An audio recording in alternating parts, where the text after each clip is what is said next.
जय हिंद दोस्तों, मैं अनुग्रह मिश्रा आपका एनेडमी ई लर्निंग प्लेटफॉर्म पर हार्दिक स्वागत करता हूं। जैसा कि हम लोग अपना बाल विकास और अध्यापन कला का जो अध्ययन कर रहे हैं, उसमें पिछली क्लास में हम लोगों ने शिक्षण नामक टॉपिक का अध्ययन किया था। उसमें हमने आपको बताया था कि शिक्षण क्या है, शिक्षा क्या है और शिक्षा के जो चर हैं शिक्षण के, वो कौन कौन से हैं। हमने आपको बताया था कि हमने पहला हमारा जो चर है वो होता है छात्र, दूसरा हमने बताया था शिक्षक और तीसरा चर जो बताया था वो बताया था पाठ्यक्रम। ये तीन चर हमने बताए थे। हमने कहा था छात्र जो होता है हमारा आश्रित चर होता है, आश्रित चर होता है, और शिक्षक जो होता है हमारा स्वतंत्र चर होता है। पाठ्यक्रम छात्र और शिक्षक को जोड़ने का कार्य करता है, इसलिए हमने बताया था ये होता है मध्यस्थ चर, मध्यस्थ चर। ये हमारी पिछली क्लास की बात थी। शिक्षक को हम लोग सुविधादाता भी बोलते हैं, सुविधादाता। जो हमारा एनसीएफ 2005 है उसमें साफ साफ लिखा हुआ है कि शिक्षक की जो हमारी भूमिका है वो है सुविधादाता की। एनसीएफ 2005 में जो है इसको सुविधादाता कहा गया है। ये हो गई हमारी पिछली क्लास की बात। आज जो हम लोग पढ़ने वाले हैं वो हम लोग पढ़ेंगे कि शिक्षण की प्रमुख विधियां कौन कौन सी हैं। शिक्षण की प्रमुख विधियां,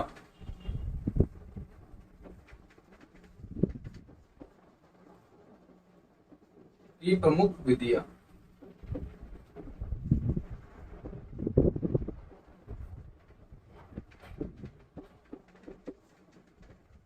ये है हमारा आज का टॉपिक। जो सबसे महत्वपूर्ण एक पुरानी हमारी विधि है, जो विधियां क्या है कि जो हमारे कुछ विधियां जो है हमें परंपरा से प्राप्त हुई हैं, प्राचीन काल से चलती आ रही हैं, उनको हम लोगों ने जो डिवाइडेशन किया हुआ है वो परंपरागत विधि के नाम से दिया हुआ है। जो विधियां शिक्षक के अनुसार चलती हैं, जिसमें शिक्षक की प्रमुख भूमिका रहती है, वो हमारी होती हैं शिक्षक केंद्रित विधियां। और जो विधियां हमारे बालक के अनुसार चलती हैं, जिसमें बालक प्रमुख होता है, वो होती है हमारी बाल केंद्रित विधियां। पहली जो हमारी विधि का अध्ययन करेंगे वो करेंगे हम लोग व्याख्यान विधि का अध्ययन। व्याख्यान विधि, व्याख्यान विधि को बोलते हैं हम लोग लेक्चर मेथड।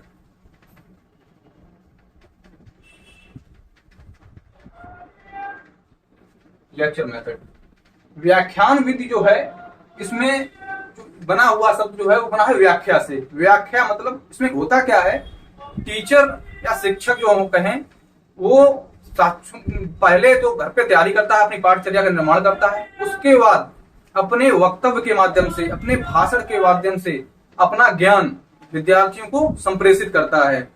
तो हम लोग कहेंगे कि जो शिक्षक जो है वो अपनी भाषा कला के माध्यम से सारे ज्ञान को जो है संप्रेषित करता है। तो इसमें जो शिक्षक की भूमिका होती है वो होती है प्रमुख। शिक्षक जो होता है इसमें प्रमुख होता है, कहेंगे इस विधि जो है शिक्षक केंद्रित विधि है,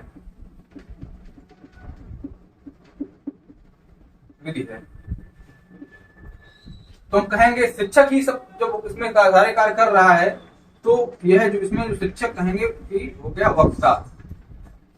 शिक्षक हमारा क्या है यहाँ पर, वक्ता। और छात्र जो है हमारा यहाँ पर होता है श्रोता। छात्र जो होता है निष्क्रिय रहता है, निष्क्रिय श्रोता। सिर्फ यहाँ पर छात्र का काम से सुनने का है, वो सुनेगा और शिक्षक की कही गई बातों को नोट करेगा। तो इसलिए उसमें कोई ज्यादा सक्रिय भूमिका नहीं रहती, इसलिए हम कहेंगे छात्र हमारा इसमें जो रहता है वो निष्क्रिय रहता है। इस विधि का प्रयोग जो है हमारे प्राचीन समय से किया जा रहा है, तो हम लोग कहेंगे कि ये जो हमारी विधि है ये प्राचीनतम विधि है, प्राचीनतम विधि। हमें यह परंपराओं से प्राप्त हुई है, तो हम कहेंगे कि ये है परंपरागत विधि। इसका प्रयोग पहले वैदिक काल से ही लगातार होता चला आ रहा है।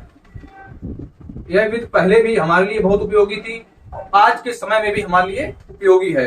आपने देखा होगा कि हमारी जो बड़ी क्लासें हैं, माध्यमिक स्तर की क्लासें हैं, उच्च स्तर की जो क्लासें हैं, उन सभी में इस विधि का बहुतायत में प्रयोग किया जा रहा है। लेक्चर मेथड जो है हमारी बड़ी क्लासों में जो है एक रीढ़ की तरह कार्य कर रहा है।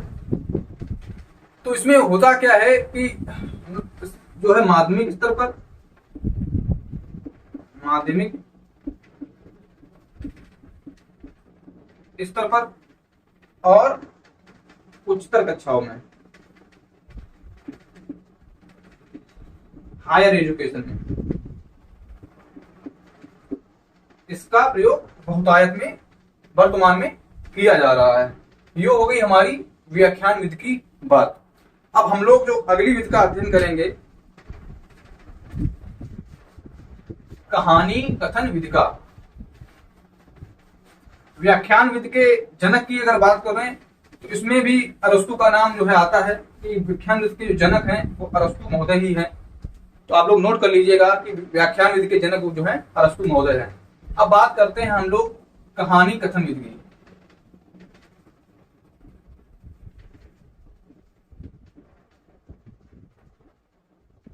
कहानी कथन विधि,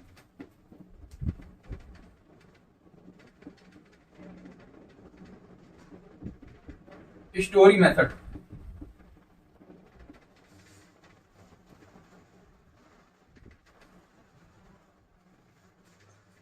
यह विधि जो है यह व्याख्यान विधि से ही जन्मी हुई विधि है, क्योंकि इसमें भी जो है शिक्षक कहानी के माध्यम से छात्रों को शिक्षित करता है। छात्र को किसी चीज के बारे में बताना है, उसके विषय वस्तु के बारे में बताना है, तो हम लोग इसमें कहानियों का प्रयोग करते हैं। शिक्षक इसमें कहानी का प्रयोग करता है। जैसे किसी राजा के बारे में उसके कोई चैप्टर है, उसके बारे में बताना है। जैसे हमारे महान राजा जो हुए हैं, हमारे विक्रमादित्य वगैरह हुए हैं, हमारे जो राणा प्रताप जी हुए हैं, महाराणा प्रताप जी, उनके बारे में अगर बताना है तो हम लोग उनको कहानी के माध्यम से बताएंगे। तो कहानी के माध्यम से शिक्षक इसको बताता है। जो छात्र जो होता है जानने के लिए उत्सुक रहता है, उसकी रुचि की उसमें वृद्धि होती है और वह उसके बारे में चिंतन करता है, परिकल्पनाओं का निर्माण अपने उसमें मन में करता है, तो जिससे कि उसमें जो है बहुत ही प्रभावशाली विधि प्राथमिक स्तर के लिए जो है बात करें तो प्राथमिक स्तर में इसका बहुत ही ज्यादा उपयोग वर्तमान में किया जा रहा है। तो इसमें पढ़ाया जाएगा कहानी के माध्यम से, कहानी के माध्यम से।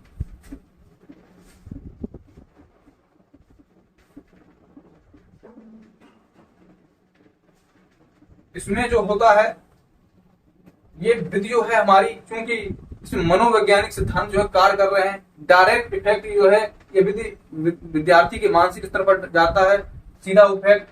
तो हम लोग कहेंगे कि जो है मनोवैज्ञानिक विधि है, मनोवैज्ञानिक विधि, क्योंकि छात्र इसमें जो है रुचिपूर्वक अध्ययन करता है। मनोवैज्ञानिक विधि, इसमें जो है छात्र के अंदर चिंतन शक्ति का विकास होता है। चिंतन, कहानी सुनने के बाद उसके बारे में चिंतन करता है, चिंतन शक्ति का विकास। छात्र बहुत ही अपने आप को जिज्ञासु महसूस करता है, तो हम कहेंगे इसमें छात्र के अंदर जिज्ञासा का भी विकास होता है, जिज्ञासा का विकास। छात्र जो है हमारा कहानी के माध्यम से कल्पनाओं में खो जाता है, तो हम कहेंगे कि उसकी कल्पना शक्ति का भी इसमें विकास होता है।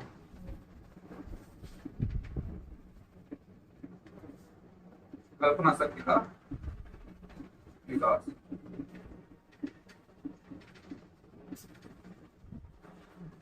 हम लोगों ने देखा होगा कि कहानी के माध्यम से हम लोग छात्रों के अंदर अच्छे अच्छे गुणों का भी विकास कर सकते हैं, उसके अंदर नैतिकता ला सकते हैं, उसके अंदर ईमानदारी के गुण भी ला सकते हैं, उसको परिश्रम के लिए प्रेरित भी कर सकते हैं। तो ये देखा जाए तो बहुत ही इफेक्टिव विधि है, जिसके माध्यम से छात्र के अंदर के जो है गुण हम लोग उनका जो है अच्छा बेहतर से जो है आगे ला सकते हैं, उसकी उन्नत करा सकते हैं। जैसे कि अगर छात्र को आपको बताना है कि परिश्रम क्या है, तो आप उसको सुनाएंगे परिश्रम से रिलेटेड कहानी। जैसे कि सबसे प्रसिद्ध कहानी हम लोग सुन के बड़े हुए हैं, चींटी की कहानी। चींटी बार बार दीवार में चढ़ती है, गिरती है, चढ़ती है, गिरती है, फिर भी वो अंततः जो है चढ़ जाती है। इससे छात्रों को लगता है कि वो जो है अगर कोई कार्य लगातार मेहनत के साथ किया जाए तो कार्य जो है आसानी से संपन्न हो सकता है। अगर हम छात्रों को ईमानदारी के बारे में बताएंगे तो हम लोग ईमानदारी से रिलेटेड उसको कहानी सुनाएंगे और बाद में उससे प्रश्न भी करेंगे कि जो हमने पढ़ाया है ईमानदारी अच्छा गुण है, किस प्रकार का गुण है, ईमानदार व्यक्ति को होना चाहिए कि नहीं होना चाहिए। तो छात्र उत्तर देंगे कि हाँ ईमानदारी जो है होनी चाहिए। इसी प्रकार से कोई भी प्रकरण हो जिसके बारे में आपको छात्र को समझाना है, आप एक उससे संबंधित एक अच्छी सी कहानी अध्यापक जो होता है क्लास में सुनाता है और छात्रों को शिक्षित करता है। ये हो गई हमारी कहानी कथन विधि। अब इसके बाद हमारी जिसका अध्ययन करेंगे वो करेंगे हम लोग किंडरगार्टन विधि का।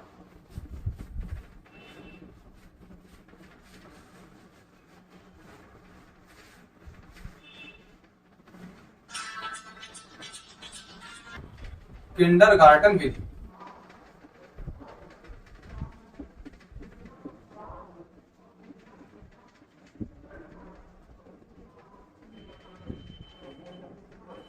किंडरगार्टन विधि की बात करें, इसके जो जनक हैं वो हैं फ्रोबेल।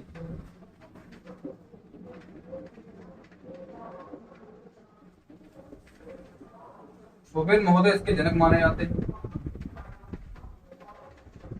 यह एक बार क्या हुआ, फ्रोबेल जी एक भ्रमण पर निकले। तो भ्रमण पर जब निकले तब उन्होंने एक बगीचा देखा, फूलों का बगीचा। उसमें तरह तरह के फूल खिले हुए थे, जिससे वो उनके मन में एक विचार आया कि जिस प्रकार से ये फूल है उसी प्रकार से हमारे छात्र हैं, हमारे बच्चे जो होते हैं, अगर वो एक जगह एकत्रित हो, वहां पर खेलें कूदें, अपने पाठ्य वस्तु संबंधित कार्य करें, तो वहां पे भी कितना सुंदर वातावरण बन जाएगा। तो वह एक फूलों के बगीचे से प्रभावित हुए। तो उसके बाद उन्होंने आकर उसमें सोच विचार किया, कल्पनाओं का अपने मन में निर्माण किया और उन्होंने एक विधि का जो है जन्म दिया। वो हो गई हमारी किंडरगार्टन विधि। किंडरगार्टन विधि इसका नाम इसलिए रखा कि इन्होंने कहा कि जो जहाँ पे शिक्षा का कार्य हो बच्चों से भरा होता है, तरह तरह के बच्चे फूल जैसे होते हैं, तो उन्होंने कहा कि वह होता है हमारा बाल उद्यान, या कहें बालोद्यान। बालोद्यान, बालकों का बगीचा।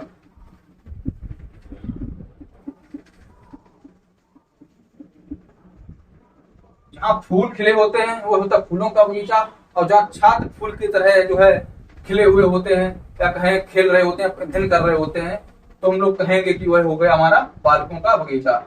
ये इन्होंने बताया। इन्होंने कहा कि छात्रों को जो शिक्षित किया जाए तो उनको कोई ज्यादा भार ना डाला जाए, उनको खेल खेल में शिक्षा दी जाए। इसीलिए इन्होंने इस विधि का नाम इन्होंने कहा कि खेल विधि भी है, खेल विधि पर आधारित है। यहाँ पर छात्र जो होता है खेल के माध्यम से अपने हाथों से करके सीखता है, तो हम कहेंगे कि ये जो है करके सीखने पे आधारित है।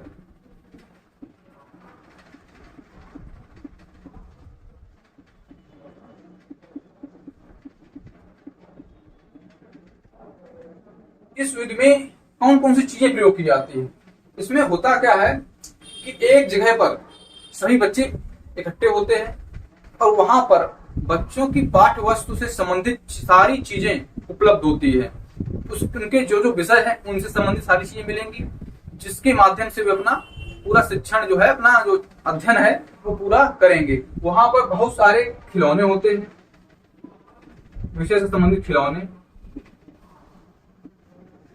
जिनको छात्र आपस में जोड़ता है, तरह तरह की आकृतियां बनाता है, त्रिभुज चतुर्भुज जितनी भी मैथमेटिकल चीजें हैं वो बनाता है, घर मकान चीजों का निर्माण करता है, तरह तरह की सुंदर आकृतियां बनाता है। तो हम लोग कहेंगे कि जो है वहां पर खेल खेल कर खिलौनों के माध्यम से वह शिक्षा प्राप्त करता है।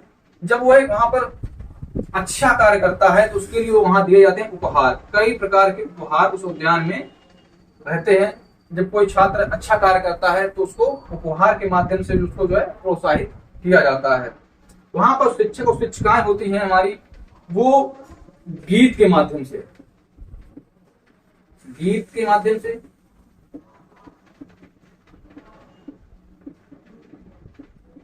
यानी कविताओं के माध्यम से,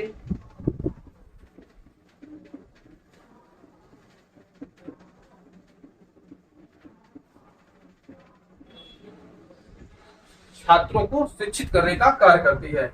उनको इस प्रकार के गीत सुनाएंगी कि उनका जो है अच्छा विकास हो, जिसमें छात्र रुचि लें और जो है अपना जो है शिक्षण कार्य उनका जो है छात्र शिक्षकों का वो संपन्न इस प्रकार से इसमें होता है।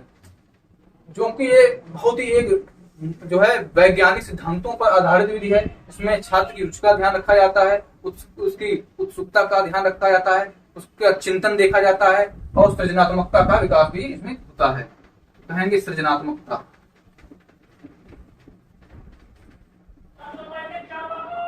सृजनात्मकता का विकास होता है, चिंतन का विकास होता है, कल्पना शक्ति का विकास होता है, कल्पना का विकास होता है। इस प्रकार से जो है पूरा जो है इसमें प्रक्रिया चलती है।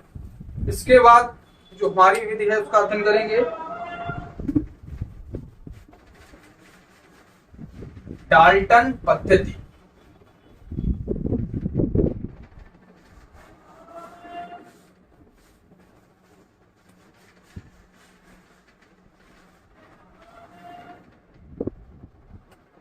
विधि हमारी है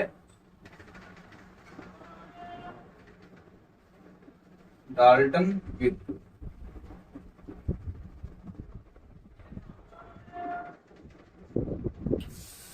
यह विधि जो है इसके जनक जो माने हुए हैं, जनक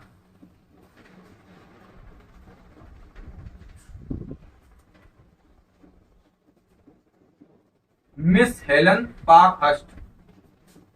मिस हेलन पार्कहर्स्ट, ये इसके हैं जनक। ये निवासी थे अमेरिका के।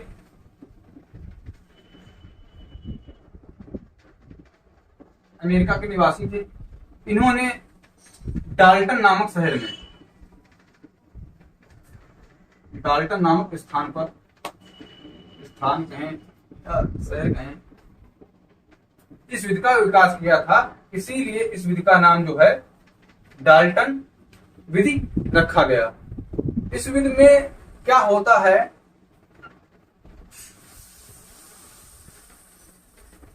इसमें कोई समय सारणी और नहीं होती है, समय सारणी रहित, समय सारणी रहित कहें, कोई निश्चित समय नहीं होता इसमें अध्ययन कराने का। इसमें जो है पाठ्यक्रम जो होता है हमारा वो 10 माह का होता है। संपूर्ण पाठ्यक्रम 10 माह का होता है। 10 माह में प्रत्येक माह का, 10 माह में प्रत्येक माह का अलग पाठ्यक्रम होता है। मतलब कि एक निश्चित पाठ्यक्रम, मतलब डिवाइडेशन जो है टोटल देखें तो 10 माह का है, लेकिन एक इसमें एक जो है 1 महीने के अंदर कितना पाठ्यक्रम समाप्त करना है उसका निर्धारण भी होता है। 1 महीने में इतना पाठ्यक्रम स्टार्ट जो हमें करना है, दूसरे माह में इतना हमें करना है, तीसरे माह में हमें इतना करना है। पूरा डिवाइडेशन में बाकायदा किया गया है कि कितना कार्य 1 महीने के अंदर हम छात्र को खत्म करना होता है। तो प्रत्येक माह का जो है टाइम, वो समय में निर्धारित पाठ्यक्रम होता है, निर्धारित पाठ्यक्रम होता है। एक कार्य जो होता है विद्यार्थी को इसमें दे दिया जाता है और कहा जाता है कि आपको 1 महीने के अंदर इतना कार्य समाप्त करना है। उस हिसाब से छात्र जो है इसमें कार्य करता है। अब इसमें एक विद्यार्थी को, इसमें कक्षाएं नहीं चलती हैं। इसमें क्या होता है कि प्रयोगशालाएं होती हैं। इसमें ये नहीं है कि विद्यालय की तरह क्लास 3, क्लास 4, क्लास 5 इस प्रकार से कोई भी डिवाइडेशन नहीं होता है। इसमें जो है कमरे होते हैं, प्रयोगशालाएं होती हैं। जैसे कि विषय की प्रयोगशाला, प्रत्येक विषय की एक अलग प्रयोगशाला होती है। जैसे विज्ञान की प्रयोगशाला, ना कि विज्ञान की कक्षा, रसायन की प्रयोगशाला, हिंदी की प्रयोगशाला, इस प्रकार से जो है जितने भी विषय है हमारे, इंग्लिश की प्रयोगशाला, इस प्रकार से जो है इसमें कक्षाओं का निर्माण किया जाता है। और जिस विषय की प्रयोगशाला होती है उससे संबंधित समस्त वस्तुएं, समस्त चीजें जिससे छात्र सीख सके, उसके पाठ्यक्रम में जो जो चीजें हैं उन सबका अध्ययन वो अच्छे से कर सके, चीजों को बना सके और अपना प्रोजेक्ट पूरा कर सके, समस्त चीजें उपलब्ध रहती है। तो इसमें छात्र को एक कमरा उपलब्ध करा दिया जाता है। एक कमरा, कमरा कहें या प्रयोगशाला, प्रयोगशाला जो है उपलब्ध करा दी जाती है, जहां पर छात्र बिना किसी सहयोग के कार्य करता है। इसमें सहयोग नहीं किया जाता है, स्वयं ही छात्र को अपना कार्य पूरा करना होता है, अपना कार्य पूर्ण करना होता है।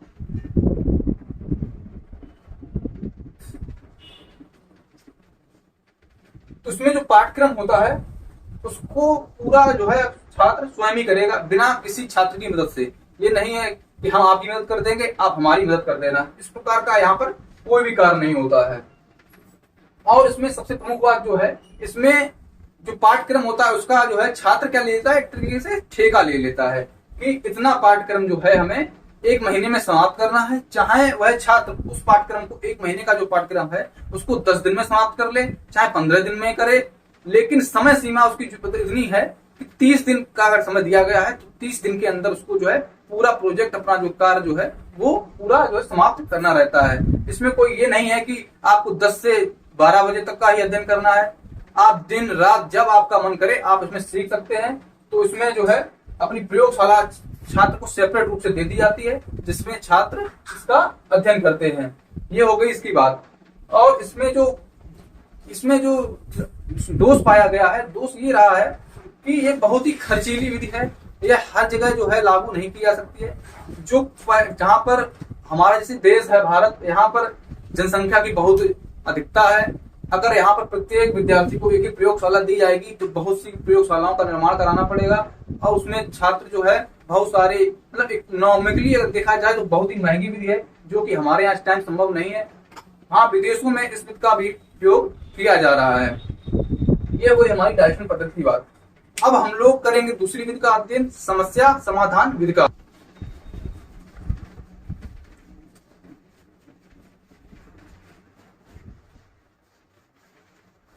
समस्या समाधान विधि का हम लोग करेंगे अध्ययन, प्रॉब्लम सॉल्विंग मेथड।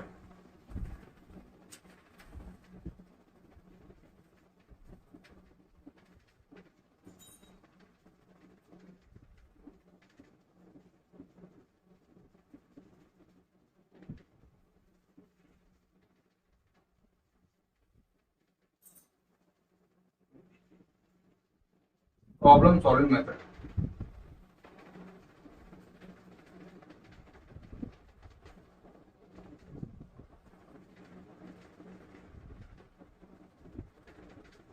ये हो गई हमारी विधि। नाम से ही पता चल रहा है इसमें क्या किया जाएगा, समस्या का समाधान किया जाएगा। यह विधि जो है अगर देखा जाए मनोवैज्ञानिक दृष्टि से बहुत ही महत्वपूर्ण विधि है। इसका प्रत्येक व्यक्ति अपने जीवन में प्रयोग करता है, क्योंकि ऐसा कोई व्यक्ति नहीं है जिसके जीवन में समस्याएं ना आए। और जो है अगर जीवन है तो समस्या है, और समस्या है तभी जीवन है। ये दोनों चीजें हमारी जो है साथ ही साथ चलती हैं। जिस दिन आपके जीवन में समस्याएं खत्म हो गई, समझ लीजिए आपका जीवन भी उसी दिन समाप्त हो गया। तो इस विधि का प्रयोग जो है हर किसी को करना आना चाहिए। जब शैक्षिक स्तर में हम लोग शिक्षा की दृष्टि से जब बात करते हैं तो हम लोग कहते हैं कि इसमें जो है समस्या का किया जाता है समाधान।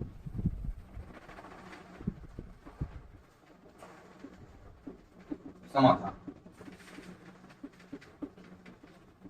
किस प्रकार से किया जाता है, मनोवैज्ञानिक तरीके से। मनोवैज्ञानिक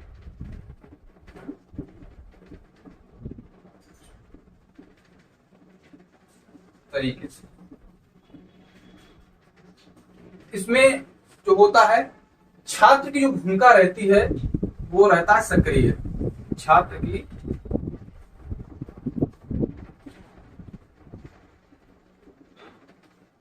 सक्रिय भूमिका रहती है।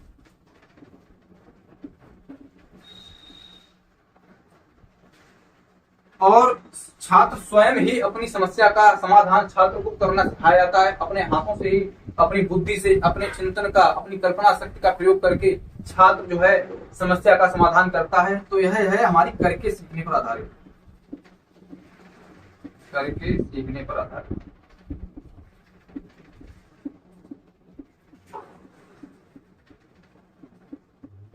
यह विधि हमारी बहुत ही प्राचीन काल में भी इसका काफी बहुतायत में प्रयोग होता रहा है। प्राचीन काल में जब इसका प्रयोग होता था, अगर उसकी बात करें, प्राचीन जनक की बात करें अगर इसके हम, समस्या समाधान विधि के जो जनक हैं वो कौन है? जनक की हम लोग अगर बात करें, जनक, प्राचीनतम जनक, सबसे पहले जो विधि जो दी थी, प्राचीनतम जनक की बात करें तो उसमें नाम आता है हमारा अरस्तु महोदय का।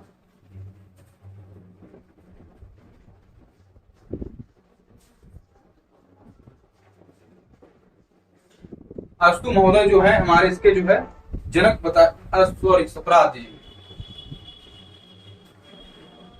सुकरात जी, सुकरात महोदय जो है प्राचीनतम के जनक बताए गए हैं। उनके साथ एक और नाम आता है सेंट थॉमस। इन लोगों ने संयुक्त रूप से जो है इस विधि का जो है जनक बताया गया है। अगर इस विधि का जो नवीनीकरण किया गया है, नवीनीकरण की अगर लोग बात करें या कहें आधुनिक समस्या समाधान विधि के जनक कौन है, तो इसमें जो नवीनतम जनक या आधुनिक जनक, आधुनिक जनक की हम लोग बात करें, उसमें नाम आता है हमारा जॉन डीवी का, और इनके शिष्य जो हैं किलपैट्रिक। किलपैट्रिक जी का इसमें प्रमुख भूमिका रही है। इन्हें उन्होंने समस्या समाधान विधि को एक नया स्वरूप प्रदान किया है। तो इसमें इसके सिद्धांत की बात करें कि समस्या समाधान विधि में कौन कौन से हमारे इसमें सिद्धांत कार्य करते हैं, उसकी हम लोग अगर बात करें,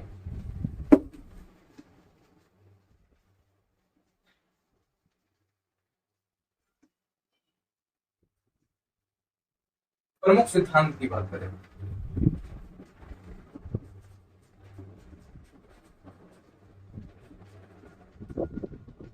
इसमें जो प्रमुख सिद्धांत हमारे आते हैं,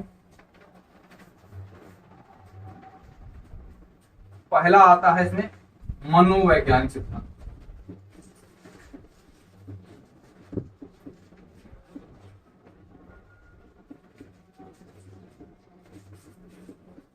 क्योंकि इसमें समस्या का समाधान हम लोग मनोवैज्ञानिक तरीके से करते हैं, तो हम कहेंगे कि यह विधि मनोवैज्ञानिक सिद्धांत पर कार्य करती है। दूसरा हमारा इसमें सिद्धांत आता है, यह विधि जो है हमारी सूझ पर आधारित है, यानी कि सूझ मतलब अंतर्दृष्टि के माध्यम से ही हम समस्या का समाधान कर सकते हैं। तो हम लोग कहेंगे कि यह अंतर्दृष्टि पर आधारित है, अंतर्दृष्टि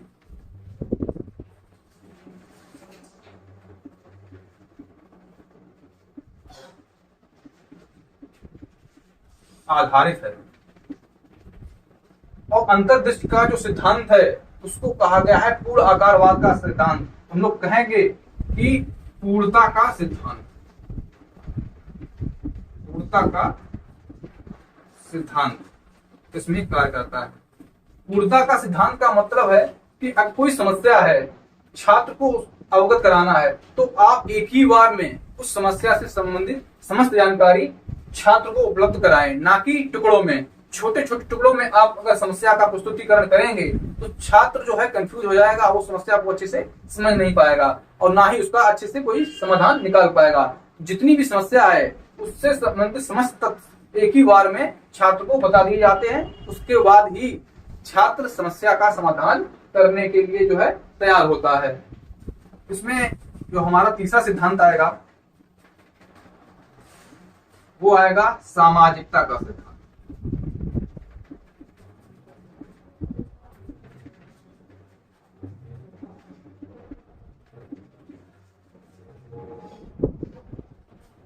सामाजिकता का सिद्धांत जो है इसके अंतर्गत आता है। इसमें क्या होता है, छात्र किसी समस्या का जब समाधान करते हैं तो वो एक दूसरे का उसमें सहयोग होता है। अकेले ही बैठ के समस्या का समाधान छात्र नहीं करते हैं, एक दूसरे का सहयोग करते हैं। एक दूसरे का सहयोग करने से क्या होगा कि हमारा जो सहयोग भावना का विकास होगा। दूसरों से चीजों का जो हम लोग पूछेंगे कि भाई हमारी ये समस्या है, आपके कोई राय दीजिए, या हमें परामर्श लेंगे दूसरों से, तो इसलिए हम कहेंगे कि यह सिद्धांत जो है सामाजिकता के सिद्धांत पर कार्य करता है। इसके बाद हमारा जो सिद्धांत है वो कार्य करता है उपयोगिता के दृष्टि पर भी काम करता है कि जो भी विधि, पहली बात समस्या जो हो वो इस प्रकार की छात्र को देनी चाहिए जो उसके लिए उपयोगी हो, और छात्र जो है जिस तरीके से समस्या का समाधान करे वो भी उपयोगिता की दृष्टि से बहुत ही अच्छा होना चाहिए, छात्र के लिए उपयोगी होना चाहिए। तो इसमें ये है, इसकी बात हो गई। तो हम लोग कहेंगे कि ये जो है उपयोगिता के सिद्धांत पर भी कार्य करता है।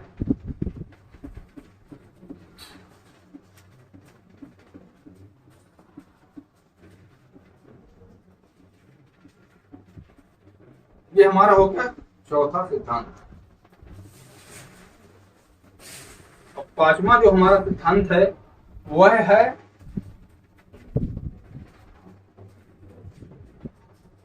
छात्र जो होता है इसमें क्रियाशील रहते हैं, इसलिए कहेंगे कि हमारा सिद्धांत क्रियाशीलता का सिद्धांत।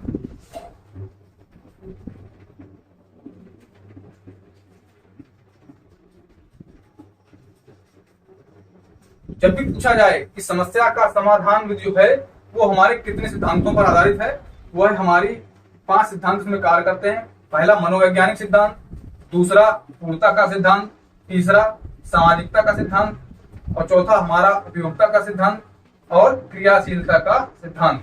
ये हो गई हमारे समस्या समाधान के सिद्धांतों की बात।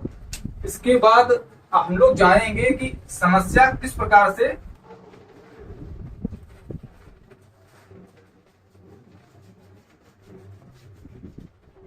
हमने जाना कि इस विधि में कौन कौन से सिद्धांत कार्य करते हैं। अब हम लोग देखेंगे कि समस्या का समाधान किस प्रकार से इसमें किया जाएगा। समस्या समाधान के चरण या सोपान कहें, सोपान सोपान हमारे कौन कौन से हैं। इसमें पहला सोपान जो आएगा वो आएगा समस्या का चयन करना। समस्या का चयन करना, यह पहला सिद्ध जो हमारा सोपान है ये संपन्न होता है शिक्षक के द्वारा। और जो हम लोग यहाँ पे अध्ययन कर रहे हैं समस्या समाधान विधि का, वो एक शैक्षिक परिदृश्य में कर रहे हैं, ना कि किसी व्यक्तिगत या व्यक्ति के दैनिक जीवन की समस्या का उसमें कोई चित्र नहीं हो रहा है। यहाँ पे शिक्षा के अंतर्गत की बात कर रहे हैं, क्लास की बात कर रहे हैं, किस क्लास में किस प्रकार से छात्र को समस्या समाधान करने में सक्षम किस प्रकार से शिक्षक बनाएगा, उसकी यहाँ पर बात हो रही है। तो क्या होगा, पहले शिक्षक एक समस्या का चयन करेगा जो छात्र को उसको देनी है। दूसरा, उसने समस्या का चयन कर लिया, अब करेगा समस्या का छात्रों के समक्ष प्रस्तुतिकरण। समस्या का प्रस्तुतिकरण,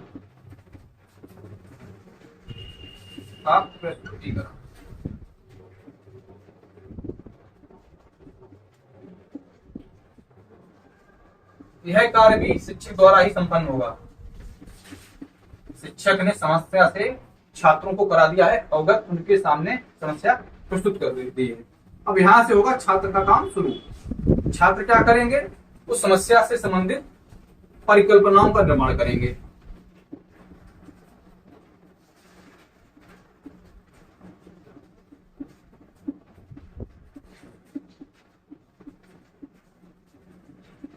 परिकल्पनाओं का निर्माण कि किस प्रकार से समस्या का हल कर सकते हैं हम लोग, समस्या हल करने कौन कौन से तरीके हैं, किस तरीके से समस्या का समाधान किया जाए, ये सब विचार छात्र के मन में आएंगे, छात्र उन पर विचार करेगा। अब क्या होगा, इसके बाद समस्या से संबंधित जितने भी आंकड़े हैं उनको छात्र एकत्रित करेगा। समस्या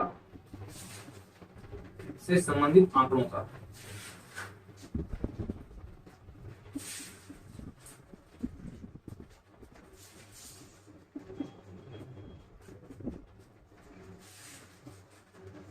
आंकड़ों को एकत्रित करना।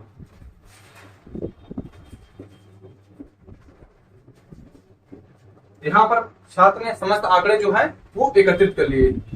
अब वो क्या करेगा, आंकड़ों के माध्यम से क्या करेगा, समस्या का करेगा समाधान। तो इसमें जो है एक वो है निष्कर्ष पे पहुंच गया कि किस प्रकार से समस्या जो है वो हमारी हल हो सकती है। तो हम लोग कहेंगे कि करेगा निष्कर्ष पहुंच गया है, निष्कर्ष पर पहुंचना।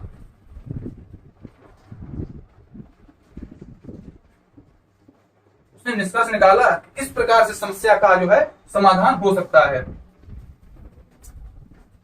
अब उसके पास एक निष्कर्ष है, अब उस निष्कर्ष की सत्यता की जांच करेगा कि यह निष्कर्ष किस प्रकार से अगली बार जो है हम लोग किस प्रकार से समस्या का आसानी से इतना जो है पूरा झंझट ना करना पड़े, उसी जो निष्कर्ष निकाला उसी से हमारी उसी प्रकार की समस्या का समाधान हो सके। हम लोग कहेंगे कि निष्कर्ष का यहाँ पर होगा मूल्यांकन, निष्कर्ष का मूल्यांकन होगा। ये हमारा अंतिम सोपान या कहें चरण कहें होता है। पूछा जाए कि समस्या समाधान कितने चरण होते हैं, हम लोग कहेंगे चरण या सोपान जो है हमारे वो 6 होते हैं। तो ये है हमारी समस्या का समाधान विधि, इसके बारे में हम लोगों ने जाना। अब हम लोग आगे से हमारी जो बची हुई महत्वपूर्ण विधियां रह गई हैं उस अगली क्लास में उसका अध्ययन करेंगे। तब तक के लिए धन्यवाद, जय हिंद।